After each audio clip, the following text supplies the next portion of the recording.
कहीं ऐसा तो नहीं है कि इस घर से कोई मम्मी जी को खबर दे रहा हो? बच्चों की कस्टडी आपको ही मिलेगी और उस सभी ठक्कर को तो ठक्कर नहीं है वो, अब वो सभी नील प्रधान है। ये क्या बनाया आपने? ये चाय बहुत गंदी है। इतने सालों से मेरे लिए चाय बना रही होंगी, आपको अभी तक पता नहीं मुझे कैसी चाय पसंद है। मुझे लगता है किस करके गुड नाइट बोलते होंगे। सस्पेंशन हटा दिया गया है, आपको अभी इसी वक्त से ड्यूटी पर फिर से बहाल किया जाता है। हमारी शादी नहीं हुई है। इनफैक्ट मुझे तो ऐसा लग रहा है कि हमारी शादी की पहली रात है आज। Thank you so much. Thank you तो हमें तुम्हें कहना चाहिए।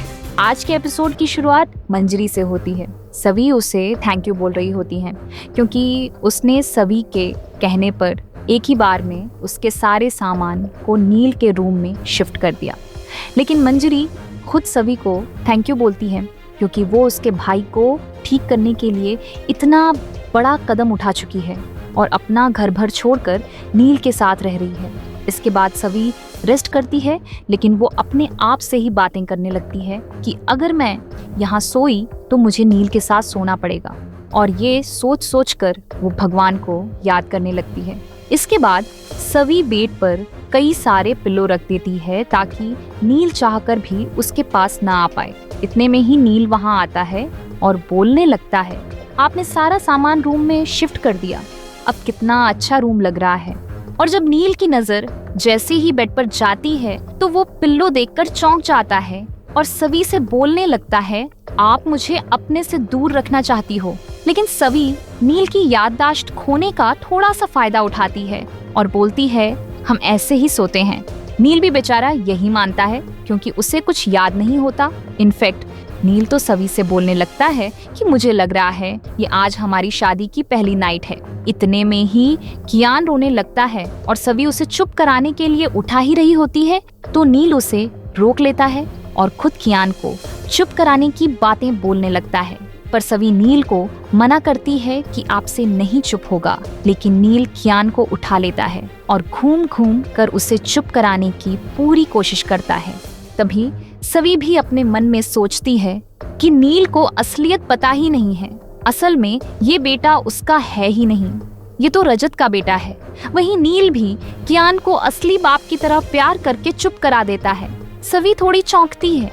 इसके बाद दोनों एक ही बेड पर सोते हैं, पर नील को चैन नहीं आता, इसलिए वो सभी के बिल्कुल करीब आकर पूछने लगता है, हम सोते हुए एक दूसरे को गुड नाइट कैसे बोलते हैं? सिंपल गुड नाइट बोलते हैं या फिर किस करके गुड नाइट बोलते हैं? और जैसे ही सभी पीछे मुड़कर देखती है तो दोनों के सर आपस में टकरा जाते हैं। इसके बाद नील सभी को किस करने के लिए आगे बढ़ता है, लेकिन सभी डर सी जाती है और जानबूझकर आंखें बंद कर लेती है, जिस वजह से नील चुपचाप सिंपल गुड नाइट बोलकर सो जाता है। पर सभी फिर से आंखें खोलकर सोचने लगती हैं कि नील को लग रहा है कि हमारे बीच प्यार है, पर असल में तो ऐसा है ही नहीं, और बिना प्यार के तो कुछ भी कर पाना बहुत मुश्किल है। फिर अगले दिन मॉर्निंग में पूरा परिवार ब्रेकफास्ट कर रहा होता है। तभी सभी एक एक करके नील से उसकी तबीयत के बारे में पूछते हैं। इसी बीच लीना बोल पड़ती है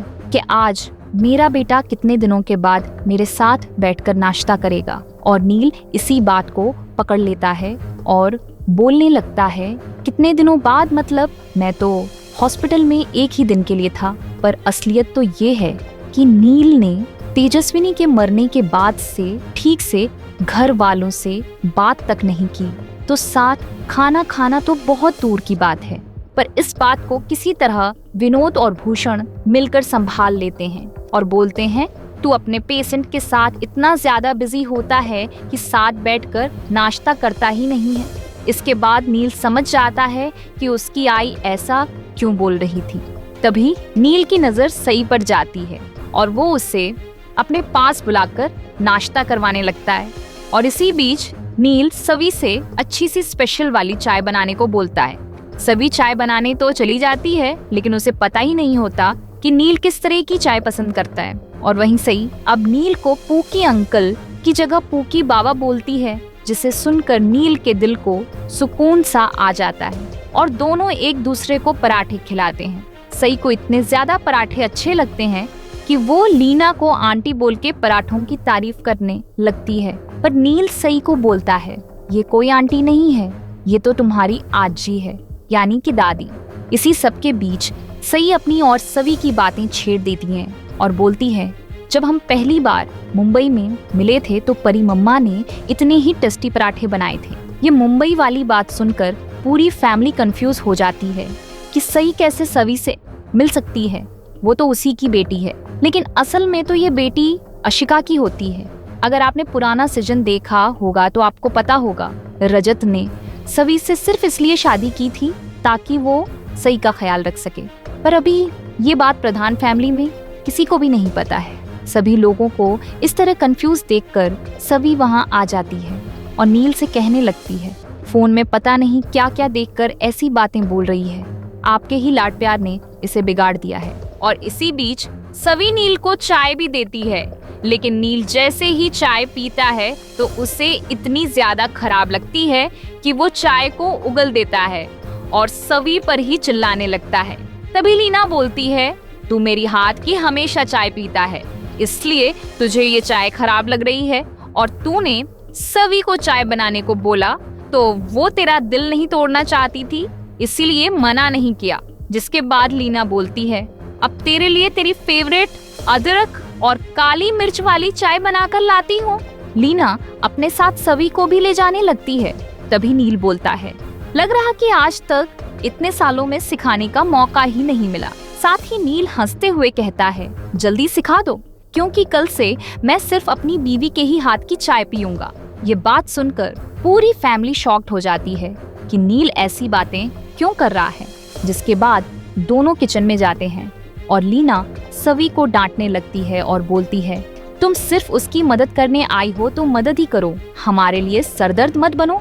साथ ही लीना वार्निंग देती है कि जैसे ही नील की याददाश्त वापस आ जाएगी तो मैं तुम्हें और तुम्हारे बच्चों को घर से निकालने में थोड़ी भी देरी नहीं करूंगी। तभी घर पर एक डॉक्यूमेंट वाला कुरियर आता है जिस पर सवी ठक्कर लिखा होता है। तो नील उस कुरियर के बारे में सभी से पूछता है, ये सवी ठक्कर कौन है? तभी नील को शक होता है कि जिसे मैं बीवी बोल रहा हूँ वही सवी ठक्कर है, क्योंकि नील को बाकी घर के सभी लोगों के नाम पता है। और जब सवी खुद भी यही कहती है कि मैं ही सवी हूँ तो नील कुछ देर के लिए बहुत खुश हो जाता है, लेकिन वो ठक्कर सरनेम देखकर परेशान हो जाता है। तभी सवी फिर से झूठ बोल देती है कि ये मेरा सरनेम है शादी से पहले का। सवी ऐसा इसलिए बोलती है ताकि नील इस बारे में ज्यादा न सोचे। और जब नील लिफाफा खोलकर देखता है तो उसकी आंखें फटी की फटी रह जाती हैं, क्योंकि वो पुलिस डिपार्टमेंट की तरफ से होता है। नील बस यही सोच रहा होता है कि मैंने किस तरह एक एसीपी को शादी के लिए इम्प्रेस किया। और ये बात सोचते सोचते नील सवी से पूछ ही लेता है, आपकी कोई मजबूरी थी क्या जो आपने मुझसे शादी की? लेकिन सवी नील की इस बात का कोई जवाब नहीं देती और उसमें क्या लिखा है वो पढ़ने को बोलती है। और जैसे ही नील उसे पढ़ना शुरू करता है तो सवी के चेहरे पर एक खुशी आ जाती है, क्योंकि उसमें सवी की सस्पेंशन को कैंसिल करके ड्यूटी ज्वाइन करने के बारे में लिखा होता है। पर नील सवी से पूछ ही लेता है कि आपको क्यों सस्पेंड किया गया था? सवी सच तो बता सकती नहीं थी। जिसके बाद सवी ड्यूटी जाने के लिए तैयार हो जाती है और नील आके बोलता है, आज पहली बार किसी पुलिस वाली को देखकर अच्छा लग रहा है। सवी थोड़ी शर्माती है और नील से कहती है, कोई पहली बार मुझे थोड़ी देख रहे हो। पर नील की याददाश्त तो चली गई है, जिस वजह से उसे कुछ भी याद नहीं है, तो इसलिए उसे हर चीज ऐसी लग रही है कि ये पहली बार हो रही है। वहीं दूसरी ओर भाग्यश्री अब पूरी तरह से सवी से लड़ने को तैयार होती है और अपने पोता पोती को उससे छीनने के लिए अपनी ज्वेलरी तक बेचकर सवी के खिलाफ कोर्ट केस कर देती है। और वो जल्द से जल्द ये केस जीतकर ये शहर छोड़ने की प्लानिंग में है। जिसके बाद भाग्यश्री का वकील सवी के घर नोटिस भिजवाता है। आपके हिसाब से ये केस कौन जीतेगा और बच्चों की कस्टडी किसे मिलेगी, सवी को या फिर भाग्यश्री को?